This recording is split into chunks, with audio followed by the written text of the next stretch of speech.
Hi, this is Jen Daniels. I'm here to bring you a little tutorial on working up to handstands. So what I will tell you, because this is brief, is that it would be excellent if you did a quick warm-up, maybe a few sun salutations, and just got your hips moving, your legs moving, your arms moving. Otherwise, we'll just play and see what comes of it. So starting off, you might want blocks, you might want a blanket to sit. Have a wall nearby.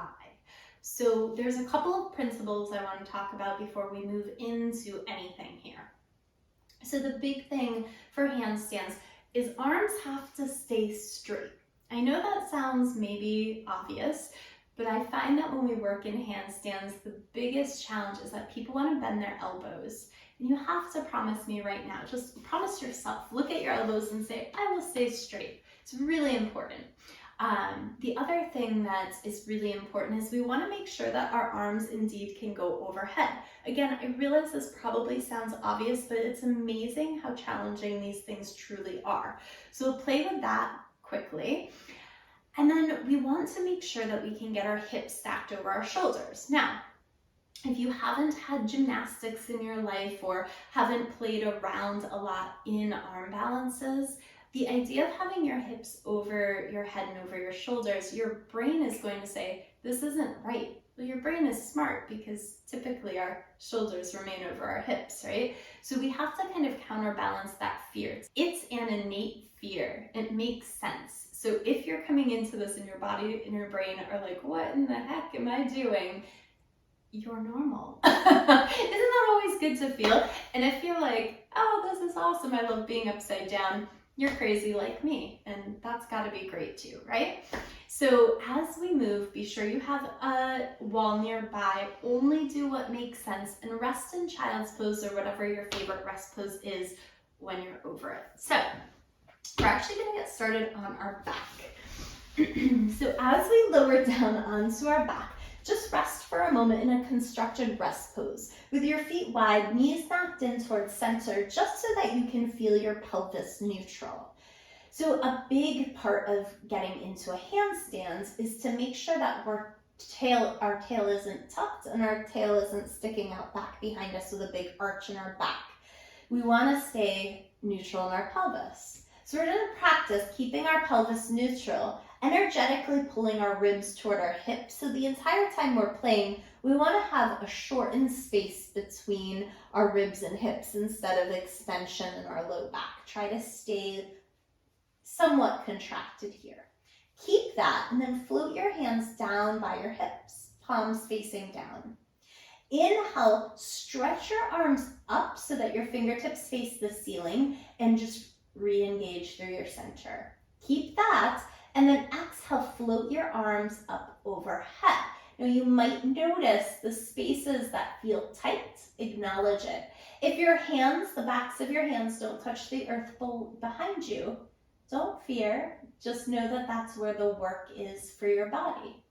Inhale, come back up so your fingertips face the sky, and exhale, lower your hands back down. We'll try that several more times. Inhale, arms reach up toward the sky, pause, and then float your arms all the way up overhead on an exhale. Inhale, draw your arms up. Exhale, float your palms down. One more time. Inhale, arms up. Exhale, stretch your arms back. Inhale, reach up toward the sky. Exhale, arms down. Beautiful. So we'll draw ourselves up to a seat or a kneeling position. I prefer to kneel, but if that's not comfortable on your knees, don't worry.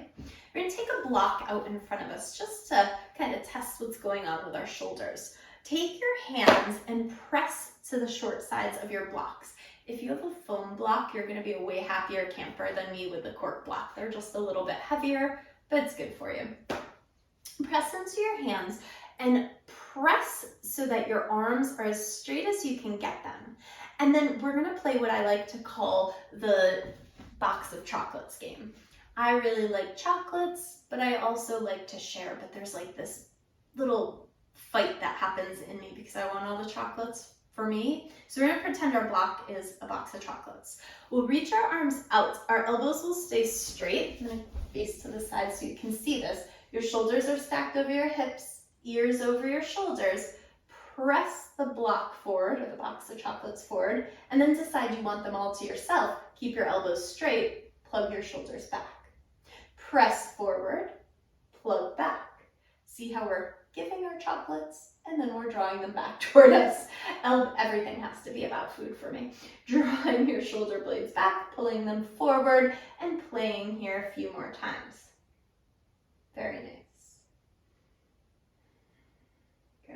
And then release that down and give your arms a shake. Now that you can feel you can move your shoulders, we're going to take our arms first straight up overhead with our palms faced up. And without holding any weight, we're simply going to press up and release down.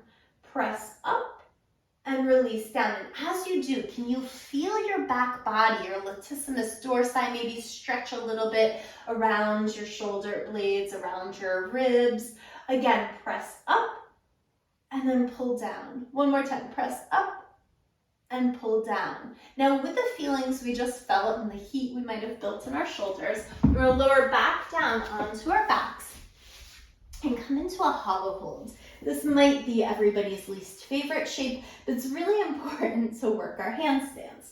So our arms up overhead, our legs are gonna squeeze like crazy, hover off the ground, and then we'll hover our arms a little bit off the ground, draw ribs towards hips, feel that connection. We might start to really shake here, and that's awesome. And then release. So again, pressing out through your arms, pressing through your shoulders, squeezing everything else to midline, drawing in ribs to hips. So lifting up, finding that hover, take a big breath in, and exhale, lower. Last time, hover, squeeze, lift, and lower. Awesome. Shake it out, release. So we'll come back up and work our way now into downward facing dog. So we know now, right? We know if our arms are coming over our shoulders, if we can keep our core engaged as we do that. Watch what happens even in down dog. You might find that your ribs splay. Really try to keep that connection inside body. We know how it feels to keep our arms straight, right? Our elbows straight, and how we can actually move from our shoulders. Press into the hands, tuck your toes, and lift up into down dog. Again, I'm assuming that you have opened up a little, done maybe a few sun A's, a few sun B's, and the backs of your legs are feeling okay. So we've talked a lot about shoulders and arms, which of course are important, core, of course, important. Now let's talk about our legs. When we're lifting up into a handstand, it's really important to keep our hips squared. As soon as you open your hips and come into external rotation, you lose connection to your core. So we're going to play here. Float your right leg up, keep the toes pointed down, and press through the right heel. Keep drawing the right side rib cage toward the right hip. Full inhale, exhale, right foot lands. Let's try it on the left side. Left leg back behind you, left heel presses back, stretching through, feeling that left hamstring, and lowering back down to down dog. All right, so from here we'll use the wall. This is where we might want our blocks. So we're gonna play with coming into a warrior 3 shape against the wall. And if you'd like, you might play with a few warrior 3s not on the wall, just to check out, because the wall is going to be very honest. So let's just play with this real quick. Hands to heart. Tilt forward into your right leg. Be a little soft through the right knee, and then lift the left leg straight behind you. Notice if your tendency is to open the hip out to the side, we're really working to have those left toes point down to the ground. Lift it low belly, and then let's try the other side. This is more just for your own body awareness. Does the right leg want to come straight back, or do you find yourself opening your hip? Play, notice, and come back down. So again, just an awareness. Here's where the blocks could be useful. We're going to take that warrior three against the wall so that we can really know if we're keeping our hips squared, if we can keep that connection to center. So walking your left foot up the wall, we're going to play. Hopefully you can see, I can see, there we go. You can use a mirror in front of you too and just dip your head and be like, oh, are my hips square or are they open, right? The other trick is if you look down, your hips are probably even if your toes are facing the ground. So we can stay here just setting up our hips or reach one or even both arms out to the side. It's way harder than it looks because it's keeping you really honest. And we'll try it on the other side. Switching your legs, reaching back. You might find here that your legs aren't both the same height or length. That's always fun too. So feeling that lift in low belly, maybe one, maybe both arms lift, just to check out core and strength of your hips, and then lowering down. All right, so hopefully now we've taught our arms to be straight. We know if our arms will go up overhead, and we know how to stay connected to our center. With all that, we're going to take ourselves, measure our body. We're just going to say, all right, here I am making an L with my leg against the wall. That's where my hands are going to be. So I'm going to place my hands right where my feet are. And I'll start to walk back into that L shape. Now this is the part where your mind might start talking. Your mind might say, oh my gosh, my hips are over my head and that's really scary. And that's fine, right? If you find that to be true for you, we just make the angle a little bit bigger. But know that eventually to get a handstand, you have to be in that L shape. It's the only way that you can train your brain and your body to do this. So if that stresses you out, if you're like, I'm not there yet, which is fine, or if you don't have the shoulder mobility, walk your hands out farther and see if it feels better to be more in a plank shape. It's also really hard. It's a lot of really good core and shoulder strength to build if that's what you're working on. So finding that L again, finding your just right shape in the L, and then play if you'd like, squeezing one leg up and then the other. Now the thing I like to remind people is it's not great to flip back over like you're going into a bridge pose, but if you're working on balance and you think like, oh, I'm gonna float up, squeezing legs in, you might cartwheel off to the side or let your feet drop when it's time to play with shifting down to the ground. Try not to go over your head into a bridge. That's really not ideal. So playing with that, if you're feeling good about having the L shape against the wall, you can hold it for days, you're feeling great, we'll come back into our down dog. Let's walk our right foot just a footprint closer to the hands. Left leg reaches back and then bends into the right knee. We're going to play with taking little tiny hops, making sure the arms stay straight and just playing. And then we'll switch. Left leg forward, right leg back, bending into that left knee. Little hops. And just noticing how your body feels when you take those little hops. And then maybe both feet are in a short down dog. And we look forward and we play with hopping our feet up, hips over our shoulders. So we might be playing here with bending our knees, pressing into our fingertips, and just lifting up like little tiny, we sometimes call them donkey kicks, right? We're just trying to get heels towards our bum. Boop. You can make sound effects, it helps. So just a couple little hops if you'd like, or playing with switch kicking.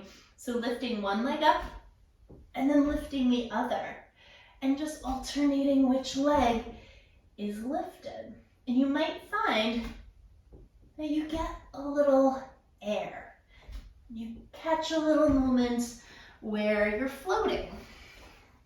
So If all of that is kind of fun and it's working for you, but you want to feel like you're upside down for longer, two options here. So option, of course, to go back to the L we were playing with before. So from that L shape, you can walk yourself closer to the wall. So it'll look like starting in your L, or maybe a short L, and then walking your feet up as you walk your arms in. Now, this is a great place to play with that hollow hold, and you can play with lifting one or both feet slightly away from the wall, but only like a centimeter or two. And you just want to make sure that you have enough energy to cartwheel down when you're done. All right, so that's option one to play with. Option two is to kick up to the wall, but what I'd like you to avoid, and I'll try to show this here, is that what usually happens when you kick up against the wall, it ends up being this like huge archy thing. We want to avoid that arch. We want to stay connected to core, ribs to hips. So instead, you could kick up, bending one knee so that your leg is kind of in a 90-degree, squeezing thighs in, and then start to work your feet away from the wall, and then playing with alternating like that. All right, so lots of work to do. Now, let's go ahead and release our wrists. So we've spent a lot of time on our hands. Take our wrists together, circle out, fingers, circle in the other direction.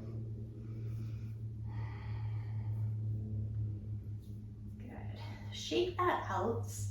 Give it a little release here. And then last little stretch. We're going to sit in our cross-legged, and then we'll slide our right hands underneath our bum so our hand is actually sitting on our sits bone. And as you do, walk your left hand away. We're getting a nice stretch through the right side of the neck, the right arm, all the way down through the right forearm and wrist. And then release. Slide the left hand under your left sits bones. It's kind of weird, I know. Walk your right hand over and start to lean away. So side body stretch, a little in the neck, a little in the shoulders, all the way down through the wrist.